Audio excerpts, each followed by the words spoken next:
Assalamualaikum warahmatullahi wabarakatuh. Perkenalkan, nama saya Firman Rizky dari Prodi Sarjana Terapan Keperawatan dan Nurse kelas 1A. Baik, saya akan menjelaskan yang pertama, di manakah letak jenis aliran darah dalam kulit. Kulit memiliki sistem peredaran darah yang kompleks yang terdiri dari beberapa jenis pembuluh darah.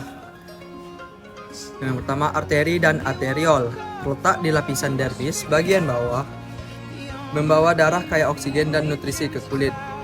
Yang kedua, kapiler, membentuk jaringan di seluruh dermis, berfungsi untuk pertukaran oksigen, nutrisi, dan pembuangan zat sisa.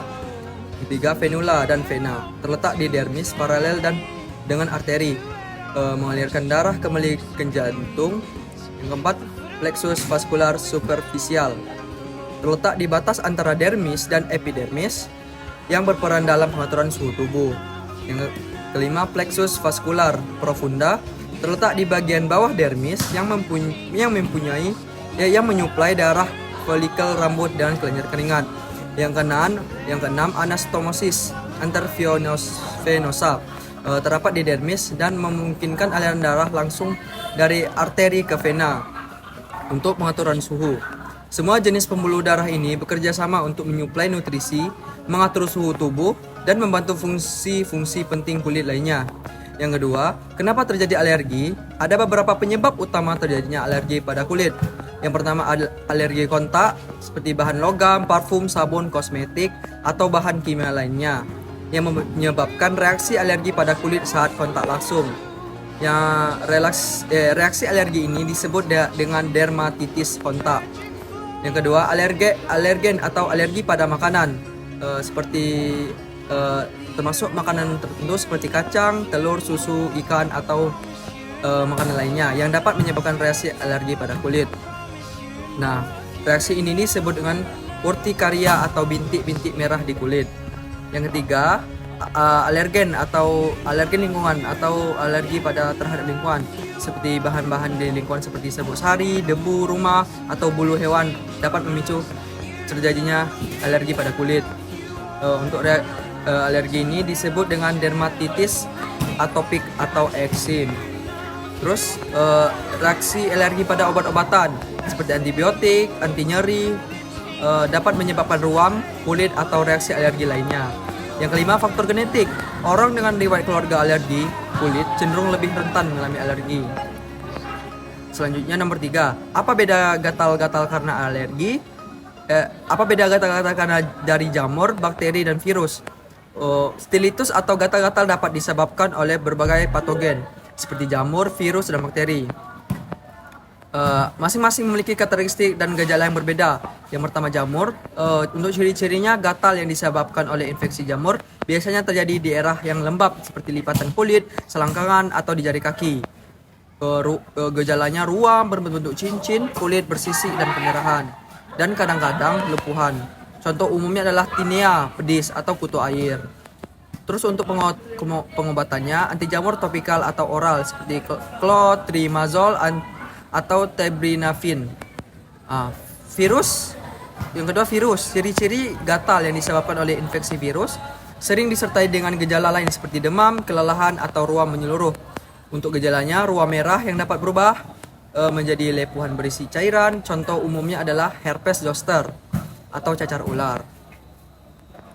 Untuk pengobatannya, antivirus seperti aciclovir atau famciclovir untuk herpes, tetapi banyak infeksi virus hanya diobati secara simptomatik karena tidak ada obat spesifik untuk beberapa virus.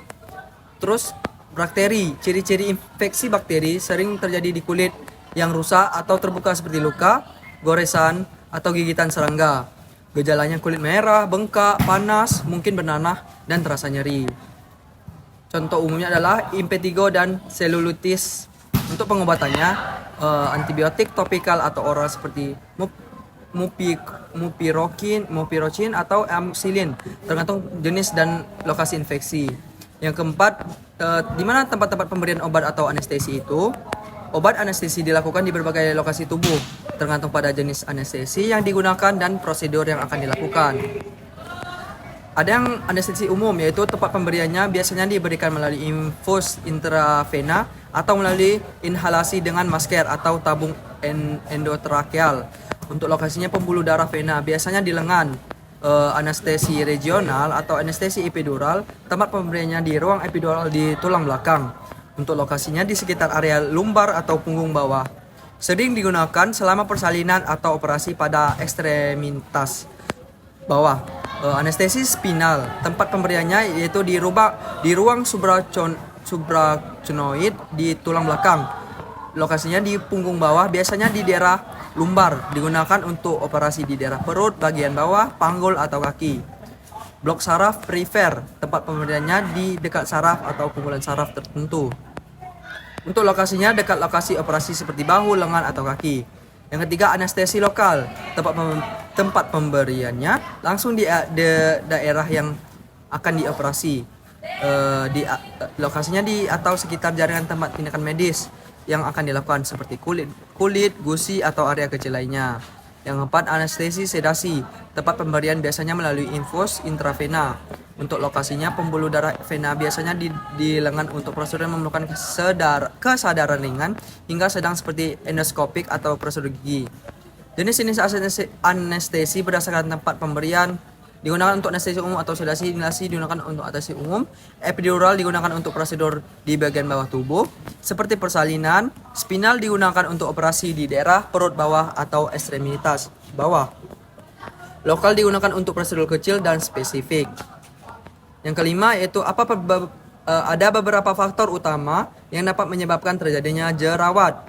Produksi minyak berlebihan ini termasuk kelenjar sebum pada kulit memproduksi minyak secara berlebihan, terutama pada masa pubertas. Produksi minyak yang berlebihan dapat menyumbat pori-pori dan memicu pertumbuhan bakteri. Terus yang kedua, peningkatan aktivitas hormon. Perubahan hormonal terutama selama masa pubertas, kehamilan atau siklus menstruasi dapat meningkat produksi minyak dan memicu jerawat. Yang ketiga, pertumbuhan bakteri. Bakteri Propionibacterium acnes yang hidup di dalam pori-pori kulit dapat berkembang biak dan menyebabkan infeksi. Yang keempat, penyumbatan pori-pori seperti sel kulit mati, debu, dan minyak dapat menyumbat pori-pori sehingga memicu pertumbuhan bakteri. Yang terakhir itu stres dapat memicu peningkatan produksi hormon yang merangsang kelenjar sebum untuk memproduksi minyak yang secara berlebihan. Terus ada lagi nih, faktor genetik. Orang dengan riwayat keluarga jerawat cenderung lebih mudah mengalami masalah jerawat. Diet. Nah, konsumsi makanan tertentu seperti makanan berlemak dan manis dapat mempengaruhi produksi minyak dan pembentukan jerawat. Penanganan jerawat dapat dilakukan dengan membersihkan kulit secara rutin, penggunaan obat topikal, serta pengaturan diet dan gaya hidup. Konsultasi dengan dokter kulit sangat dianjurkan untuk mendapatkan penanganan yang tepat. Baik, itu saja dari saya.